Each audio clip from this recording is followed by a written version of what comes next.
Bueno, pues mi amada familia, muy buenas noches a todos. Qué gusto que esta noche, pues Dios es bueno y me da la oportunidad de compartir algo que francamente nació ayer en mi corazón cuando estaba con los niños.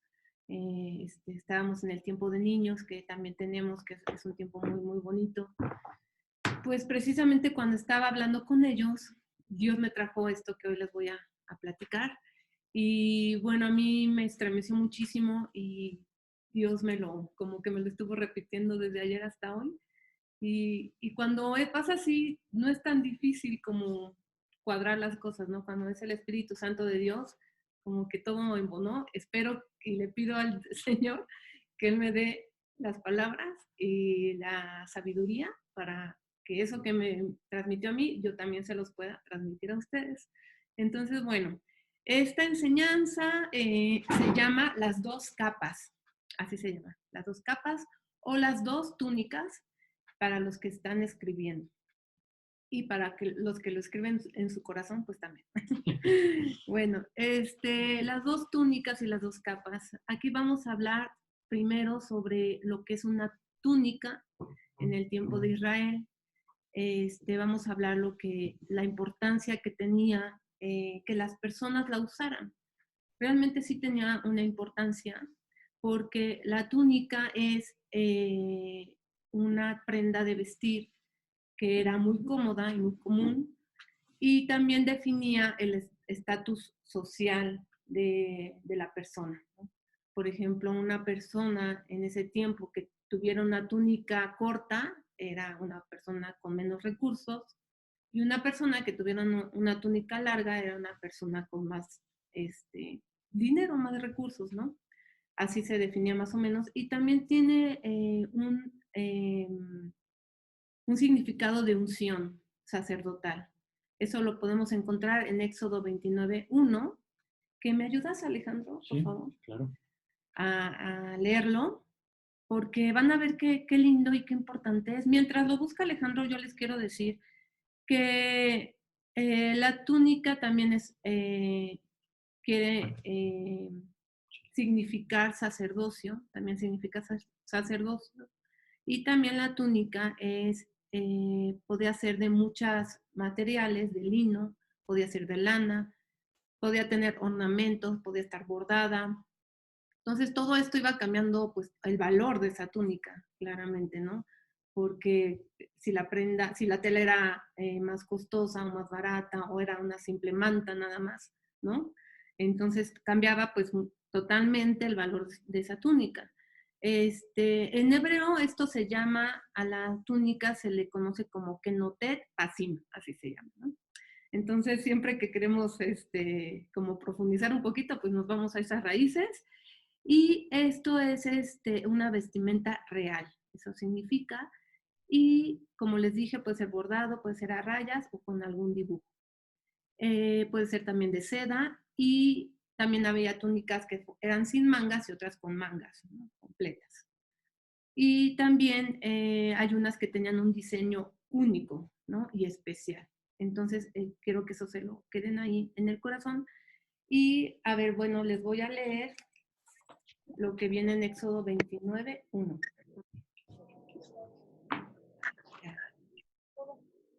Hoy voy a leer bastante, pero nos va a ayudar mucho. Así que tengan paciencia y tiempo y relájense, tómense a gusto su café, porque aquí voy a leerles Éxodo 29:1, que dice consagración de los sacerdotes.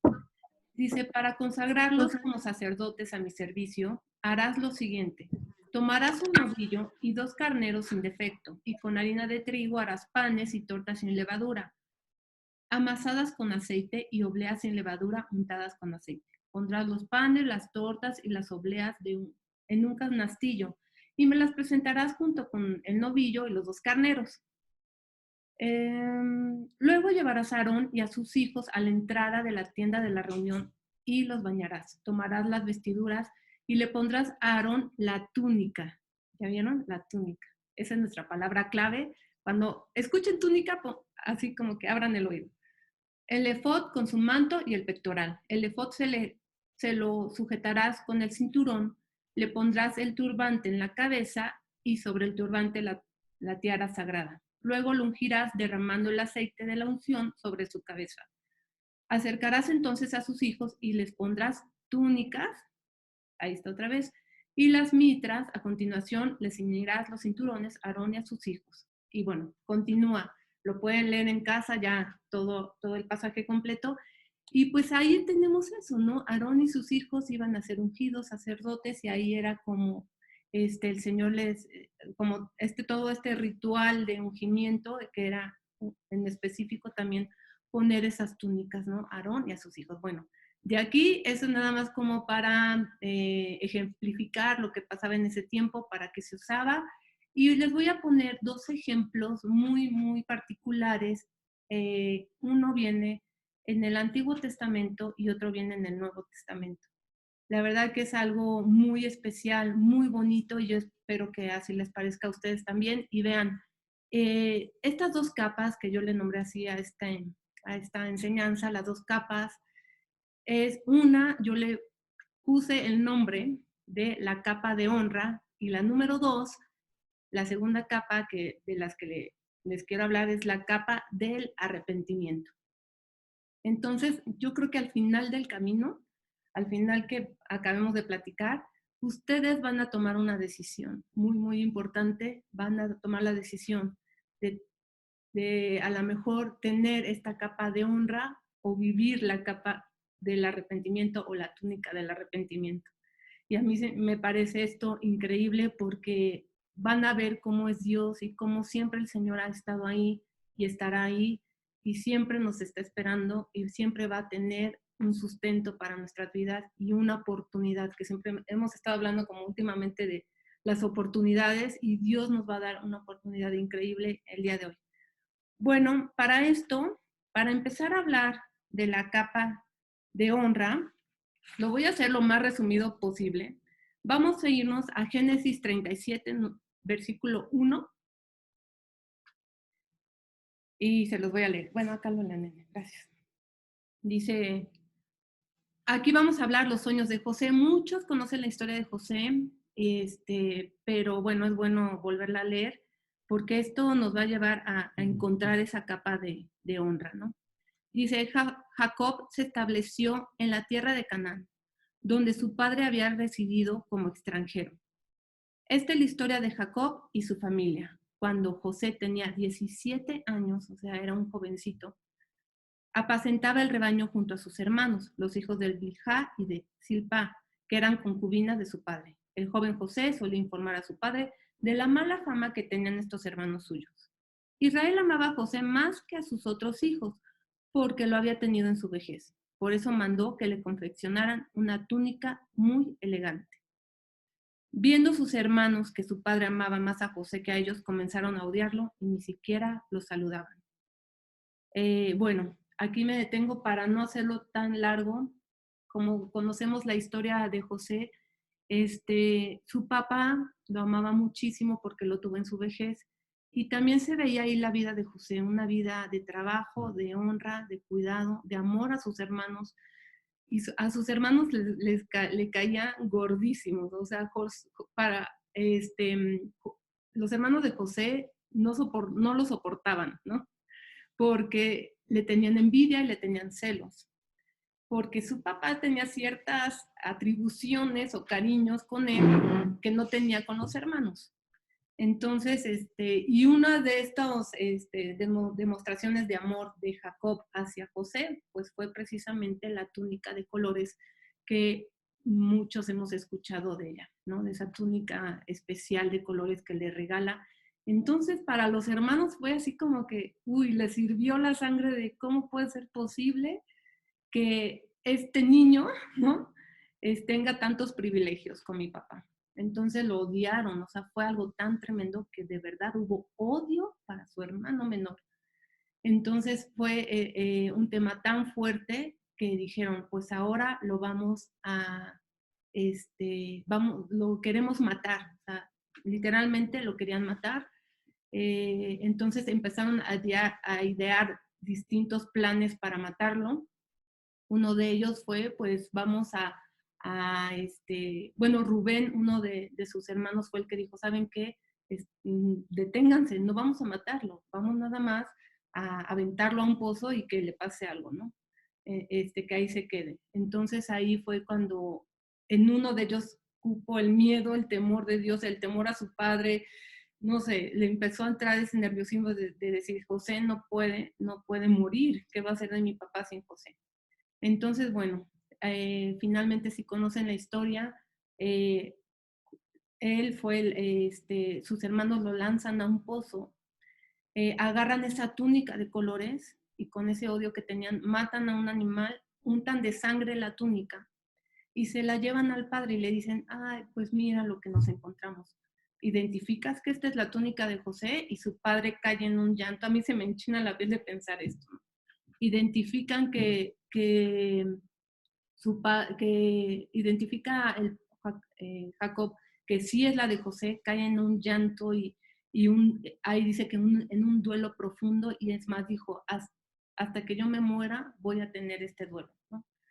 Bueno, pasa el tiempo, pasan muchas cosas, después es vendido como esclavo, es llevado a Egipto, y desde ahí empieza un proceso para José. Aquí quiero hablarles de los procesos. Aquí, ¿qué piensan ustedes?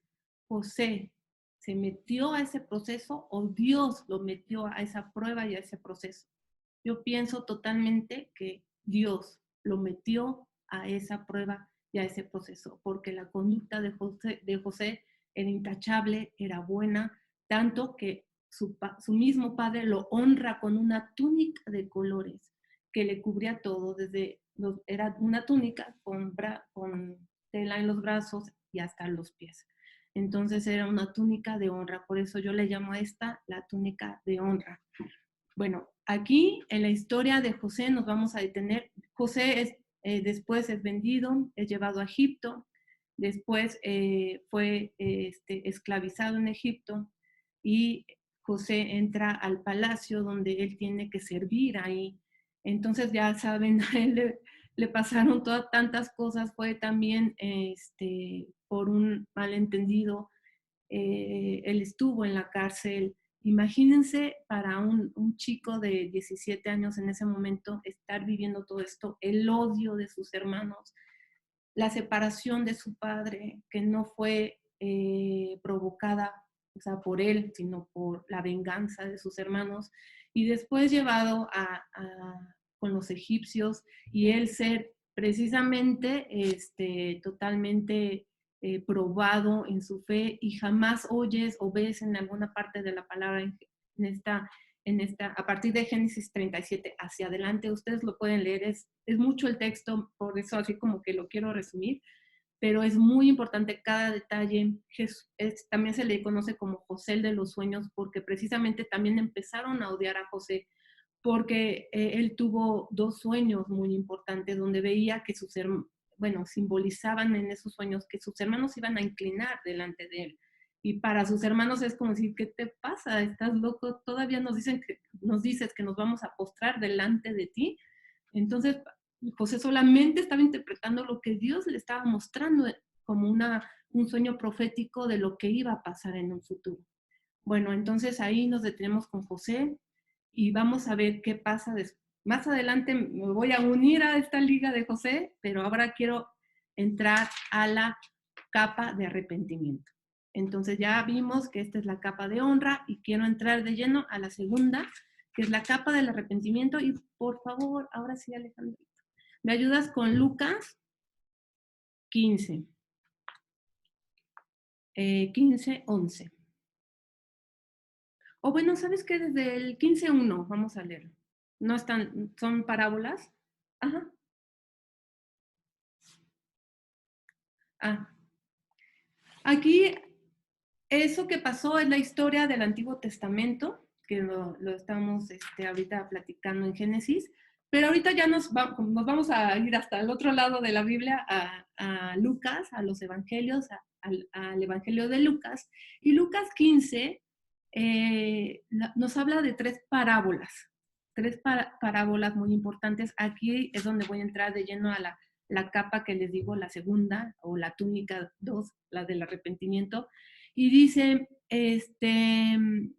hay 3 parábolas muy, muy importantes que nos enseña el Señor. Acuérdense que las parábolas son como ejemplos que da Jesús con las cosas del día a día para traer una enseñanza, ¿no? O sea, para explicar algo que es muy profundo, pero con cosas mucho más sencillas.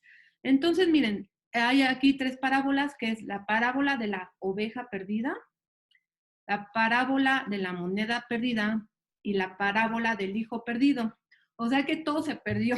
O sea, todo se perdió y allá no había Locatel ni el 911 para buscar ni a la oveja, ni a la moneda, ni al hijo.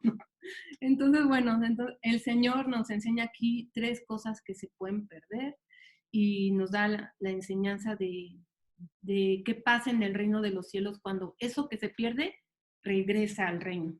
Entonces, les quiero leer la parábola 1, que es la de la oveja perdida. Dice, muchos recaudadores de impuestos y pecadores se acercaban a Jesús para oírlo, de modo que los fariseos y los maestros de la ley se pusieron a murmurar. Este hombre recibe a los pecadores y come con ellos. Él entonces les contó esta palabra. Supongamos que uno de ustedes tiene 100 ovejas y pierde una de ellas. No deja las 99 en el campo y va en busca de la oveja perdida hasta encontrarla. Y cuando la encuentra lleno de alegría, la carga en los hombros y vuelve a la casa. Al llegar, reúne a sus amigos y vecinos y les dice, alégrense conmigo, ya encontré la oveja que se me había perdido. Les digo que así es también en el cielo. Habrá más alegría por un solo pecador que se arrepiente que por 99 justos que no necesitan arrepentirse. Bueno, esta es la parábola de la oveja perdida, como a un hombre se le va, si tiene 100 ovejas, se le va una, va a dejar esas 99 para ir a rescatar a la que se fue. Y que cuando regresa hay una gran alegría, hay una gran fiesta, y se lo cuenta a todo el mundo y dice que aquí, les digo, dice así, alégrense conmigo, ya encontré la oveja que se me había perdido. Muy bien. Vamos ahora a la segunda, que es la parábola de la moneda perdida, la segunda cosa perdida. O supongamos que una mujer tiene 10 monedas de plata y pierde una, no enciende una lámpara, barre la casa y busca con cuidado hasta encontrarla. Y cuando la encuentra, reúne a sus amigas y vecinas y les dice, alégrense conmigo, ya encontré la moneda que se me había perdido. Les digo que así mismo se alegra Dios con sus ángeles por un pecador que se arrepiente. Entonces, aquí nos hace toda una simbología de cuando se te pierde algo y lo encuentras. Yo no sé, yo creo que a todos se nos ha perdido algo. Las llaves siempre se nos pierden. El boleto del estacionamiento ni se diga. Siempre, a lo mejor las mujeres, ¿no? Tenemos 2 aretes y se nos pierde uno, ¿no? O a lo mejor tienes algo muy, muy valioso que se te perdió. A lo mejor tu mamá te dio un anillo, ¿no? Cuando eras una jovencita, una niña, y lo perdiste y volteas la casa, volteas los colchones. Como yo digo, casi es como una locura porque buscas en la misma bolsa 20 veces, ya sabes que no está ahí, pero vuelves a voltear la bolsa, ¿no? Dice, no, seguramente es aquí. O el cajón, dice, ya sabes que no está ahí y vuelves a voltear el cajón. Es como locura ya cuando dices, ya la quiero encontrar. Y cuánta alegría cuando lo encuentras, le llamas a tu amiga y dices, ya lo encontré. Y entonces pasa esto en el reino de los cielos, o sea, se perdió. ¿Qué estaba perdido? Las almas, nosotros. Estábamos perdidos, sin rumbo. Y qué alegría ya en el cielo, hay fiesta. Y todo el mundo lo tiene que saber cuando nosotros realmente nos arrepentimos y regresamos al reino. Parábola del hijo perdido, la número 3, o del hijo pródigo, que es como comúnmente la conocemos. Y pródigo significa el que despilfarra o gasta sin cuidado sus bienes. Eso significa pródigo. Entonces se las voy a leer. Un hombre tenía 2 hijos. Estamos en Lucas 15:11. Continuó Jesús. El menor de ellos le dijo a su padre, papá, dame lo que me toca de la herencia. Así que el padre repartió sus bienes entre los 2. Poco después el hijo menor juntó todo lo que tenía y se fue a un país lejano.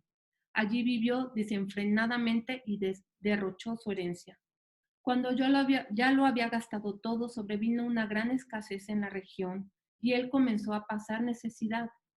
Así que fue y consiguió empleo con un ciudadano de aquel país, quien lo mandó a sus campos a cuidar cerdos. Tanta hambre tenía que hubiera querido llenarse el estómago con la comida que daban a los cerdos, pero aún así nadie le daba nada. Por fin recapacitó y dijo: ¿cuántos jornaleros de mi padre tienen comida de sobra y yo aquí me muero de hambre? Tengo que volver a mi padre y decirle: papá, he pecado contra el cielo y contra ti. Yo no merezco que se me llame tu hijo. Trátame como si fuera uno de tus jornaleros. Así que emprendió el viaje y se fue a su padre. Todavía estaba lejos cuando su padre lo vio y se compadeció de él. Salió corriendo a su encuentro, lo abrazó y lo besó. El joven le dijo: papá, he pecado contra el cielo y contra ti. Yo no merezco que se me llame tu hijo. Pero el padre ordenó a sus siervos: pronto, traigan la mejor ropa para vestirlo. Pongan también un anillo en el dedo y sandalias a los pies. Traigan el ternero más gordo y mátenlo para celebrar un banquete, porque este hijo mío estaba muerto, pero ahora ha vuelto a la vida. Se había perdido, ya lo hemos encontrado. Así que empezaron a hacer fiesta. Mientras tanto, el hijo mayor estaba en el campo. Al volver, cuando se acercó a la casa, oyó la música del baile. Entonces llamó a uno de sus siervos y le preguntó qué pasaba. Ha llegado tu hermano, le respondió, y tu papá ha matado el ternero más gordo, porque ha recobrado a su hijo sano y salvo. Indignado, el hermano mayor se negó a entrar. Así que su padre salió a suplicarle que lo hiciera, pero él le contestó: fíjate cuántos años te he servido sin desobedecer jamás tus órdenes, y ni un cabrito me has dado para celebrar una fiesta con mis amigos. Pero ahora llega ese hijo tuyo, que ha despilfarrado tu fortuna con prostitutas, y tú mandas matar en su honor al ternero más gordo. Hijo mío, le dijo su padre, tú siempre estás conmigo, y todo lo que tengo es tuyo, pero teníamos que hacer fiesta y alegrarnos, porque este hermano tuyo estaba muerto, pero ahora ha vuelto a la vida. Se había perdido, pero ya lo hemos encontrado. Ay, wow, me encanta esta parábola. En otra versión, esta es la NBI, pero dice que en el versículo mm, en el 22, cuando le dijo traigan la mejor ropa para vestirlo, es tráiganle una túnica. Entonces le puso túnica, anillo y sandalias.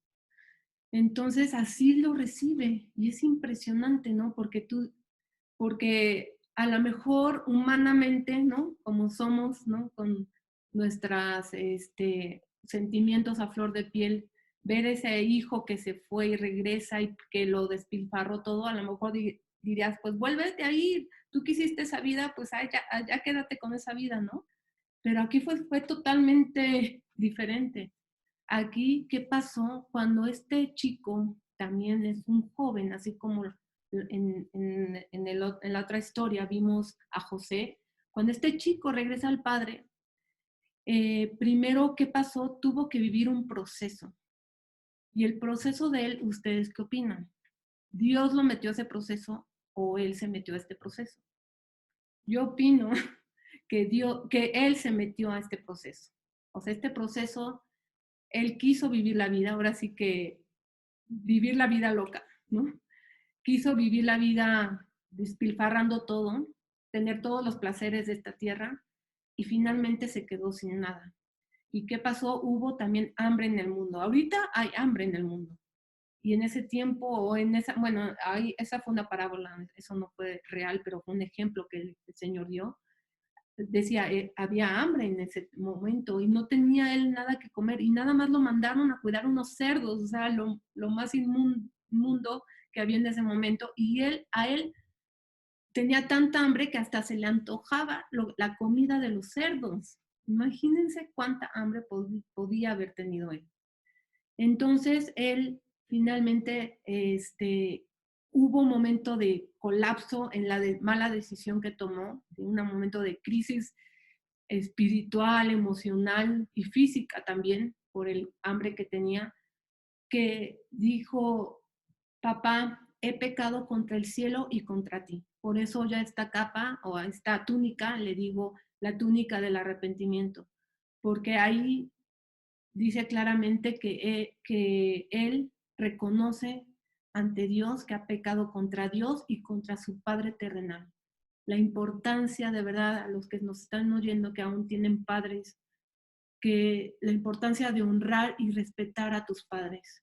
Él se salió de la casa por una emoción, por unas ganas, por un deseo, para despilfarrar, para vivir la vida que quería, la vida que tanto se le antojaba, ahí está, y la vivió, y deshonró su casa. No le importó si sus padres estaban bien, si a lo mejor su padre necesitaba ese dinero, que él quería la herencia, él así, a mí en vida dame la herencia.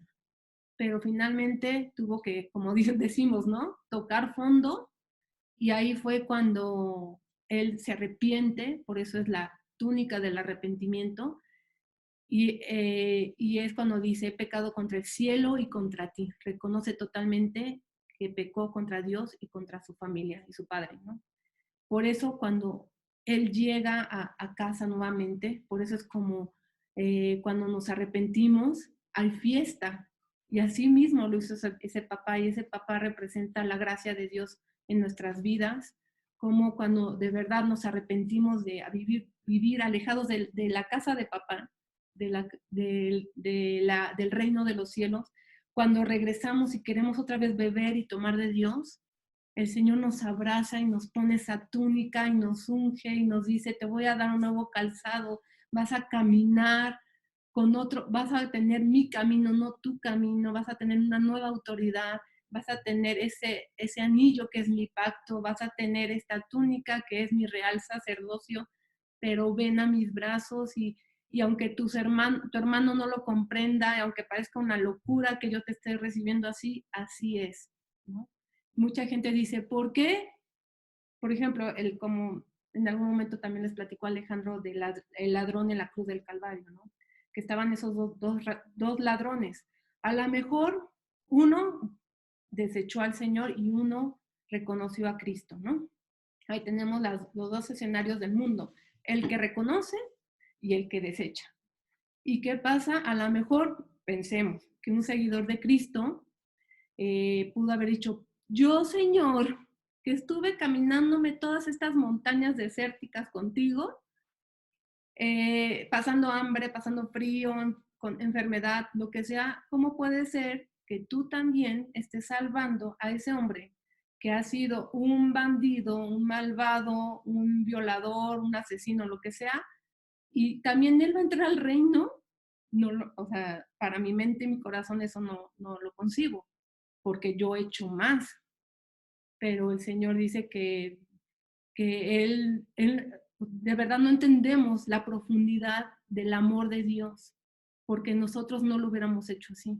Nosotros juzgamos conforme a lo que la persona aparentemente es, pero Dios juzga el corazón y juzga el reconocimiento y el arrepentimiento, como en este caso.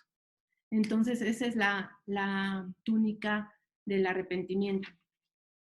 Quiero ahora que regresemos a la historia de José para que vean cómo tiene muchísimas similitudes, pero con una decisión diferente. Aquí José fue lanzado fuera de la casa, no por decisión propia, sino porque sus hermanos lo vendieron y lo querían matar. Y José salió de una patada de su casa.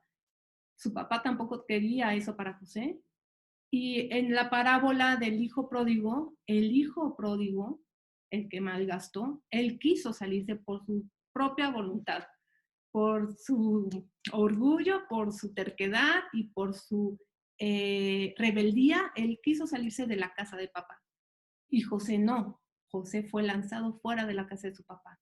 Ahí están las diferencias, pero son dos jóvenes que están viviendo situaciones adversas, José y el hijo pródigo, pero José totalmente respaldado y cuidado por el Señor, y su final fue victorioso, y el final de José fue un final de bendición para su pueblo. Entonces es totalmente diferente la historia. Claro que fue este hijo regresó, gracias a Dios, arrepentido, y eso le hizo que ganara esa túnica, y José, por la vida que llevaba, ya tenía esa túnica.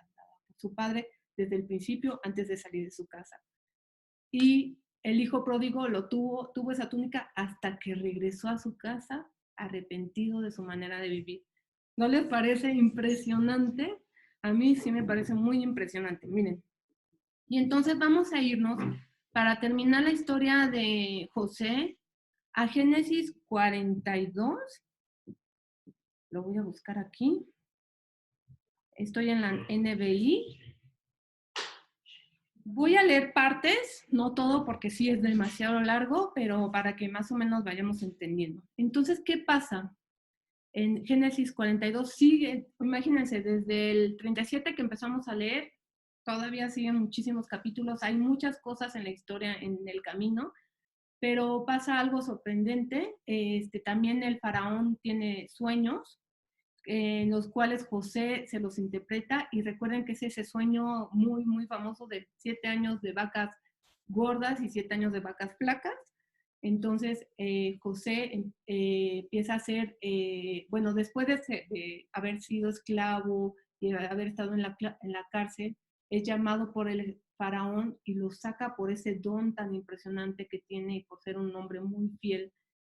Y ya, lo toma él para que sea el segundo a su cargo.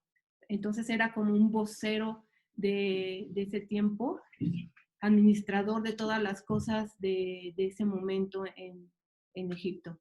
Entonces fue impresionante lo que el Señor hizo a través de José cuando lo saca de esa condición de esclavitud y lo pone así en un rango, el rango más alto de ese tiempo, al estar como administrador de todas las cosas de ese tiempo, ¿no? Entonces dice, bueno, cuando Jacobo, vamos a leer Génesis 42, capítulo 1. Los hermanos de José van a Egipto. Bueno, perdón, el sueño que interpretó de las vacas, 7 años de vacas flacas, gordas, y 7 años de vacas flacas, fue así. Ese sueño lo tuvo el faraón. ¿Qué le dijo José? Le dijo, ¿sabes qué? Viene un tiempo de mucha cosecha, vamos a tener bastante, hay que juntar todo eso, meterlo en los graneros, porque viene también 7 años de muchísima escasez, muchísima sequía en Egipto, y vamos a tener esa provisión guardada. Entonces Dios les dio una sabiduría tremenda a José para interpretar y para establecer lo que iba a venir. Entonces le dice, cuando Jacob se enteró de que había alimento en Egipto, les dijo a sus hijos, ¿qué hacen ahí parados, mirándose unos a otros? He sabido que hay alimento en Egipto. Vayan allá y compren comida para nosotros. O sea, en toda la región había hambre. Y aquí estaba diciéndole Jacob a sus hijos, pues en Egipto sí hay comida, vayan. Pero en la mente, obviamente, de ellos, para todos, José estaba muerto, pero no sabían lo que había pasado.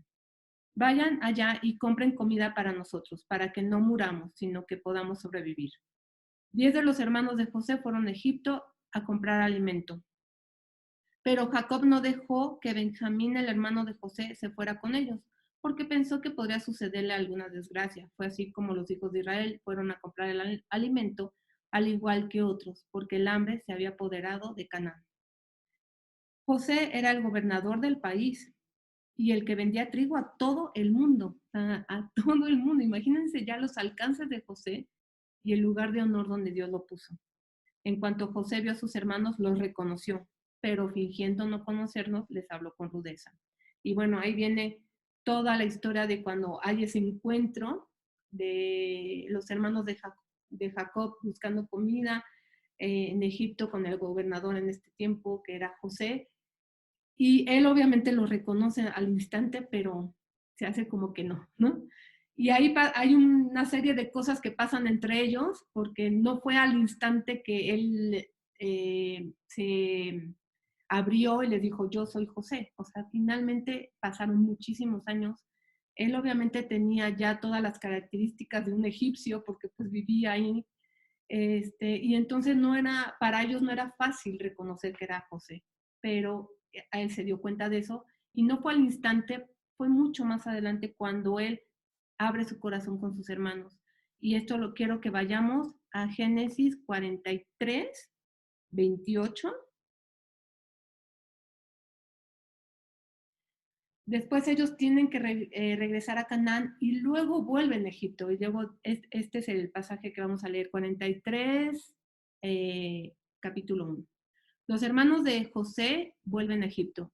El hambre seguía aumentando en aquel país. Llegó el momento en que se les acabó el alimento que habían llevado de Egipto. Entonces su padre les dijo, vuelvan a Egipto y compren un poco más de alimento para nosotros. Pero Judá le recordó, aquel hombre nos advirtió claramente, o sea, José su hermano, que no nos presentáramos ante él, a menos que lo hiciéramos con nuestro hermano menor. O sea, después de José nació Benjamín, el más pequeñito.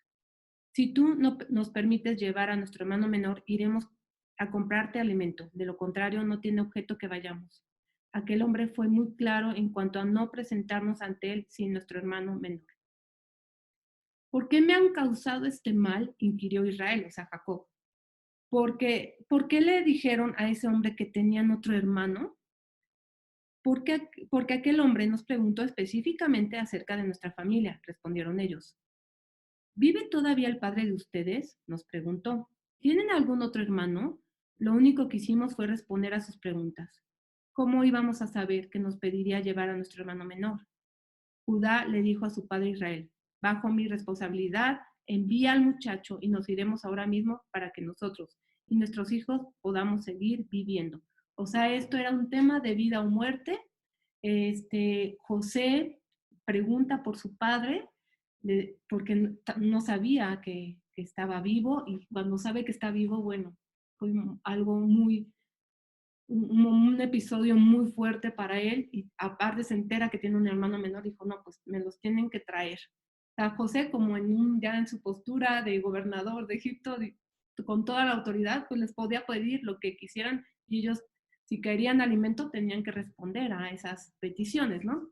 Si nos hubiéramos demorado tanto, ya habríamos ido y vuelto 2 veces. En el Génesis 43, 11. Entonces Israel, su padre, les dijo, ya que no hay más remedio, hagan lo siguiente, echen en sus costales los mejores productos de esta región y llévenselos de regalo a ese hombre. Un poco de bálsamo, un poco de miel, perfumes, mirra, nueces, almendras.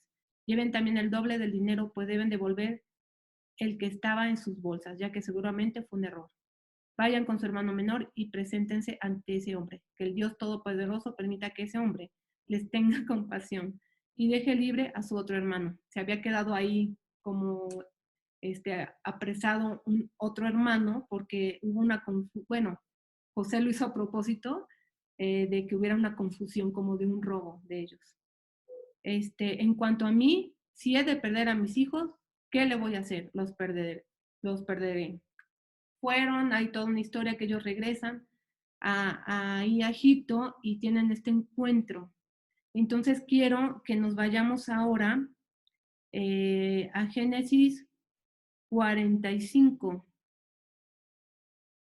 para ya terminar y cerrar con la historia de José y para ver las conclusiones y para ver las diferencias, las similitudes también de estas dos historias, porque me parece muy importante. Vámonos a Génesis 45.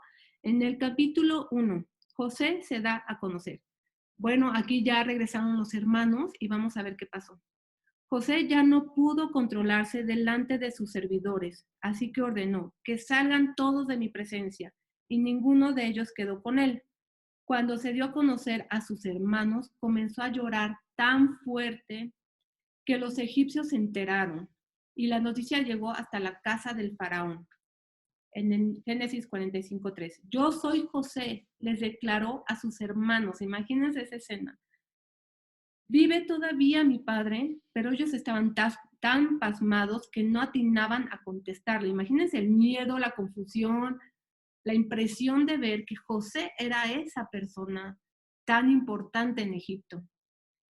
No obstante, José insistió, acérquense. Cuando ellos se acercaron, él añadió, yo soy José, el hermano de ustedes a quien vendieron a Egipto, pero ahora, por favor, no se aflijan más ni se reprochen el haberme vendido, pues en realidad fue Dios quien me mandó delante de ustedes para salvar sus vidas. ¿Qué pasa aquí, hermanos? Oh, esto me da me impacta muchísimo porque muchas veces dices que Dios te metió en el proceso. Déjame tantito ahí, pero no, no es así. Muchas veces tú te metiste en ese problemón y no fue Dios. Fue tu orgullo, la soberbia, tu ingenuidad tal vez, eh, la necedad del corazón, el impulso que te metiste a ese problema, la rebeldía tal vez, que estás tan metido en ese problema que hasta quisieras comer algo aunque fuera de los cerdos, ¿no? Como la parábola del hijo pródigo.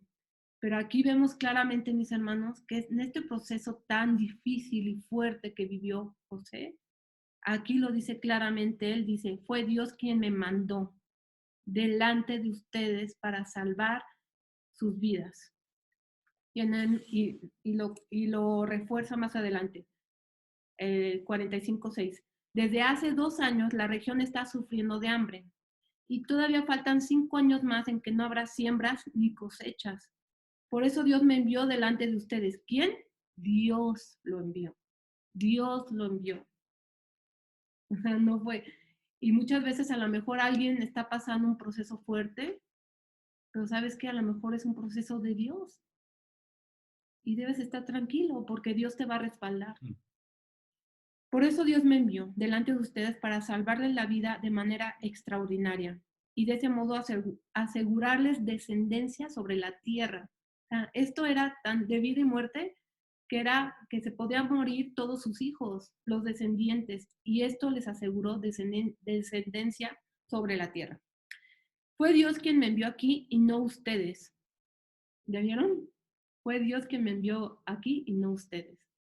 Él me ha puesto como asesor del faraón y administrador de su casa, y como gobernador de todo Egipto. Vamos, apúrense, vuelvan a la casa de mi padre y dígale, así dice tu hijo José, Dios me ha hecho gobernador de todo Egipto, ven a verme, no te demores, vivirás en la región de Gosén, cerca de mí, con tus hijos y tus nietos, con tus ovejas y vacas y todas tus posesiones, yo les proveeré alimento allí. O sea, imagínense, en José no había rencor, no había odio, no había venganza, porque pudo haber dicho, ¿saben qué? A la horca todos, o al hoyo de los leones, o a lo que sea, porque sus hermanos lo vendieron, sus hermanos lo iban a matar, sus hermanos lo odiaron, y en el corazón de José, al contrario, les dijo, tráiganme a todas sus familias, todo su ganado, tráiganme todo, tráiganme a mi papá, y de aquí van a comer, no les va a faltar nada.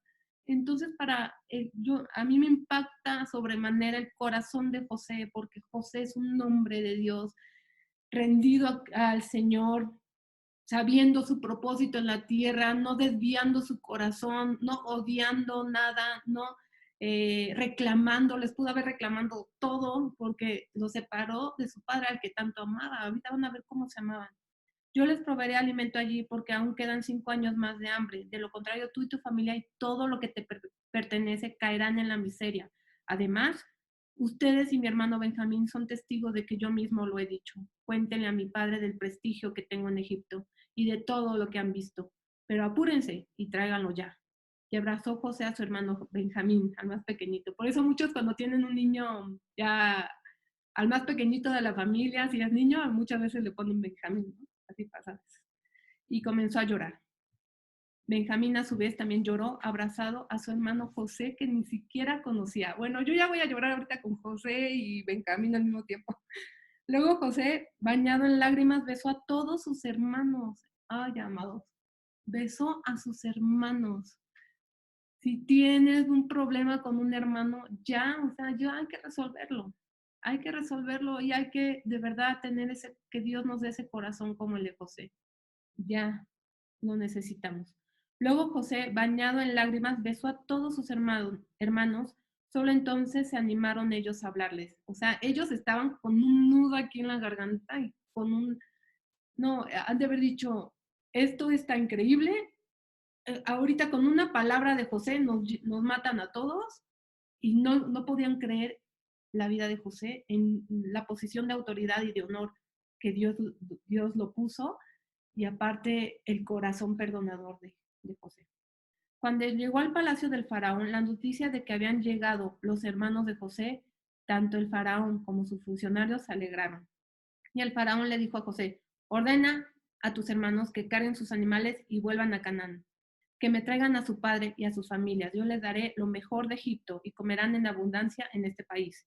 Diles además que se lleven carros de Egipto para traer a sus niños y mujeres y también al padre de ustedes, y que no se preocupen por las cosas que tengan que dejar, porque lo mejor de todo Egipto será para ustedes. Wow, aparte, bueno, les abrió el palacio, ¿no? Les abrió todas las comodidades y todo, todo a favor. O sea, ¿qué quiere decir? Que cuando tienes esa capa de colores, esa unción dada por Dios, también esa es una cobertura espiritual en la que tú estás protegido, aunque esa capa ya la habían roto, la habían llenado de sangre, la habían pisoteado y demás, ahí seguía la capa, esa capa de colores. Cuando yo también oigo que fue una capa de colores, pienso en el arco iris y en el pacto de Dios hacia la humanidad. Y esa capa te llena, esa capa te cubre hasta el final de tus tiempos y todo lo que se burlaron, lo que se rieron, lo que te dejaron de hablar, lo que te traicionaron, todo lo que hablaron mal de ti, Dios en un segundo cambia la historia y esas personas van a tener que quedarse calladas y así con ese nudo en la garganta como los hermanos de José, porque cuando te vean y aparte tú vas a estar bien y cuando aparte tú los vas a abrazar y perdonar, no lo van a creer. Entonces así es el Señor, esa capa de pacto que nos pone a sus hijos cuando por arrepentimiento regresamos a Él.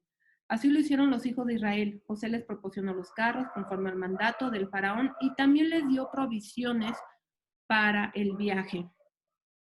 Bueno, además a cada uno le dio ropa nueva y a Benjamín le entregó 300 monedas de plata y 5 mudas de ropa. A su padre le envió siguientemente, enseguida, o sea, todo, ¿no? Pan, cereales, dinero, comida, todo lo que necesitaban, o sea, abundantemente. Quiero que pasemos al 46:29, ya para concluir pues la historia de José. 46:29, aquí está. ¿Siguen ahí? Muy bien. José hizo que prepararan su carruaje y salió a Gosén para recibir a su padre Israel. Cuando se encontraron, José se fundió con su padre en un abrazo y durante un largo rato lloró sobre su hombro. Entonces Israel le dijo a José: ya me puedo morir, te he visto y aún estás con vida. José les dijo a sus hermanos y a la familia de su padre: voy a informarles al faraón que mis hermanos y mi familia y la familia de mi padre, quienes vivían en Canaán, han venido a quedarse conmigo. Les diré que ustedes son pastores que cuidan ganado y que han traído sus ovejas y sus vacas y todo lo que tenían. Por eso, cuando el faraón los llame y les pregunte a qué se dedican, díganle que siempre se han ocupado de cuidar ganado, al igual que sus antepasados. Así podrán establecerse en la región de Gosén, pues los egipcios detestan el oficio de pastor. Pero, quiero que regresemos al versículo 46:29. Cuando se encontraron, José se fundió con su padre en un abrazo y durante un largo rato lloró sobre su hombro. Entonces esta escena me parece la más hermosa de las más hermosas de la palabra. Me parece que es impresionante la vida de José y cómo el amor de un padre y un hijo, y cómo José dice se fundió en un abrazo con su padre por un largo rato y ahora sí se desahogó. Porque obviamente este proceso de José no fue nada fácil y no tenía con quién desahogarse y ahora sí pudo llorar todo lo que no había llorado y se desahoga José. Entonces vamos a la conclusión, mis amados, si les parece. Dice, la capa de honra, que es la que yo le llamo a la túnica de colores de José, Dios te la da como padre al ver tu corazón genuino y sincero. Pasarás por procesos, pruebas, pero Dios será el que te meterá a ellos. Y en cada uno de esos serás librado. Y al final del camino verás la obra de Dios y el crecimiento espiritual, el crecimiento de fe, y podrás salvar, sanar y proveer a otros. Y en la capa o la túnica del arrepentimiento, yo veo esto. Es un proceso en el que tú te metiste, en donde imperó el yo y la soberbia, donde no hubo honra al Padre, en el que no has decidido salir. En el que has decidido salir, huir de casa, malgastar y desperdiciar el amor y cuidado de papá. Pero cuando viene ese arrepentimiento genuino y reconoces que necesitas volver a casa, Dios te recibe con capa, con sandalias y con anillo. Amén, hermanos. Pues bueno, esta es la enseñanza, lo que el Señor puso en mi corazón para ustedes, con muchísimo amor. Y solo quiero tomar algo sobre Cristo, muy, muy específico, que es la túnica del Señor. Dicen que la túnica del Señor estaba hecha de una sola pieza, de arriba hacia abajo. Era una túnica especial, una túnica de sacerdocio. Esas túnicas las hacen para los sacerdotes y esa es la unción que el Señor nos dejó. Y dice en el Salmo 22:18, se reparten entre ellos mis vestidos y sobre mi propia ropa echan suertes. Cuando el Señor es crucificado, esa capa se la están disputando los soldados romanos, ¿no? Y empiezan a echar suertes para ver quién la gana. Es tan cara, tan importante esa capa que esa sí no la rasgaron otra ropa, pero eso no. Entonces, Cristo es de una sola pieza. Eso implica el carácter, la unción de Dios que es única y es una en tu vida y no tienen mendaduras, no tienen ni costuras, es sin costuras. Y ese es el carácter de Cristo, el que quiero que hoy quede sellado en sus corazones y en sus espíritus, que tengamos y seamos esas personas que más bien tengamos esa capa de honra y si algún día hicimos algo que no debería ser, también entra este amor y esta misericordia y la gracia de Dios para arrepentirnos y que Él nos vuelva a abrazar nuevamente. Bueno, amados, pues eso era lo que hoy tengo para ustedes y le doy gracias al Señor por este tiempo, por escuchar y pues que lo puedan leer ya en casa, ya con todos los versículos y más ampliamente, pues estaría también muy, muy bien. Bueno, pues es todo.